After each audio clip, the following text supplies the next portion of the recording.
Hey there, folks. It's me, Chris, with the Gig Man's Life. Yeah, baby.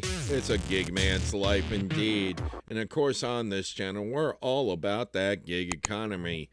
Freelancing on the internet, rideshare, delivery, and even that 40-hour work week. Because you know what? We're all out here working for ourselves. We're all concerned about making sure we can pay our bills.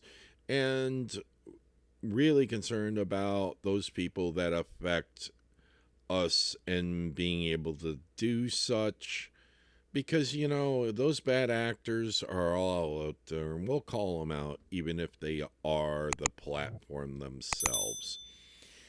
And of course, I have those moments of the sardonic humor that creeps in from years of listening to George Carlin speak about things. And of course, that moment of seeing anybody put up 10 common scams that Uber drivers face every day. Yeah, this is the rideshare hub over 3 years ago. A million subscribers, 25,000 views on this video, which means most likely they made about $1,000 producing this. But on top of it, they also had a sponsor called Octopus. And I want to go and say, as this is my opinion, that there's issues with having these devices in your car.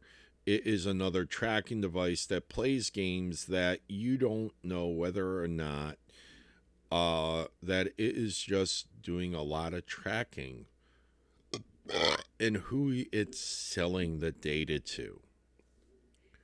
Because all you know is that it makes money by running ads and stuff like that.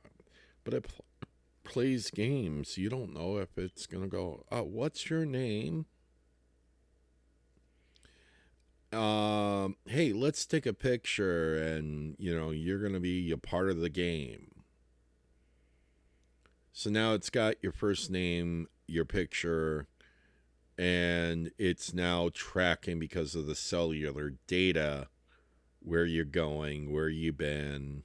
So, yeah, I can see that being a privacy issue. And also, since it's not sponsored by either platform for rideshare, there's just those moments of thinking of when they're going to go and say, yes, these devices are not welcomed in our vehicles.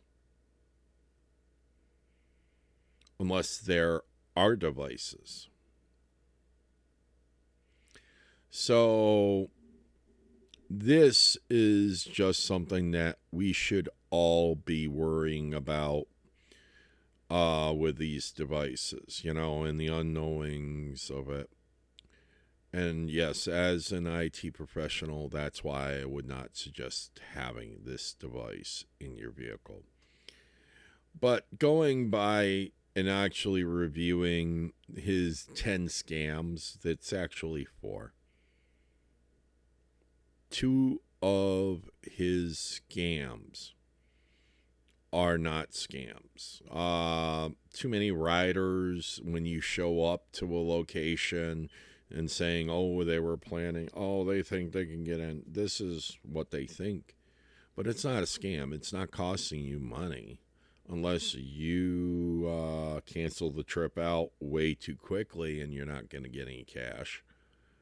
But you hang on until it goes to that time, and it's, if they're arguing it, it's just they're arguing it.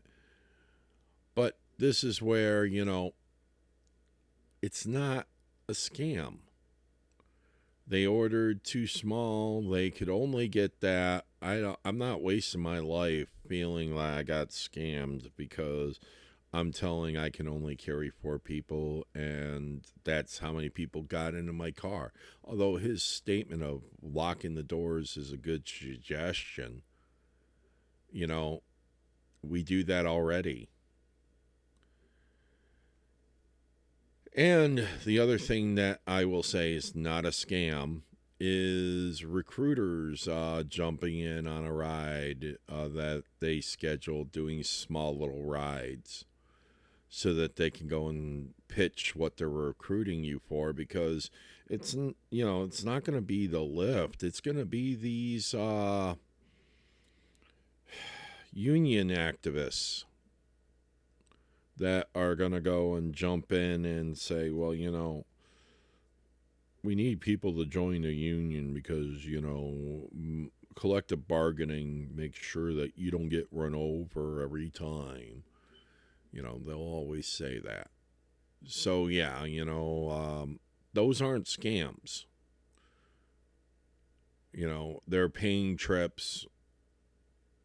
You're not losing money. You might lose a little bit of time with them on dealing with them, but they're not scams. The other 4 that he broke up to 8, oh, trust me, you'll see them. And it's quite hilarious how he breaks them down. So I'm going to leave the link to this video on the information below for it, because I really am not saying that they're bad actors. I won't subscribe to them because, it's a whole thing with doing these videos in your car. You're just,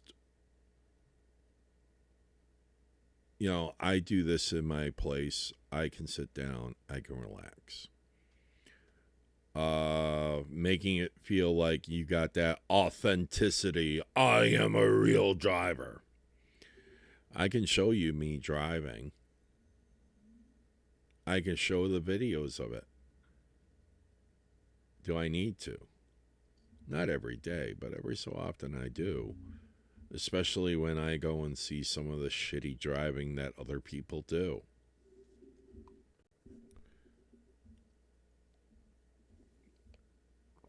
So I'm happy I got through this video finally. I'm not breaking down how much that he condenses, but it is just a marketing decision because he had to go and come up with 10. And really, once you look at it, you'll be able to break it down too. So you folks have yourself a great day. I hope it's a profitable one and that everybody gets home safely. So you take it easy out there. Thank you for watching and have a great day.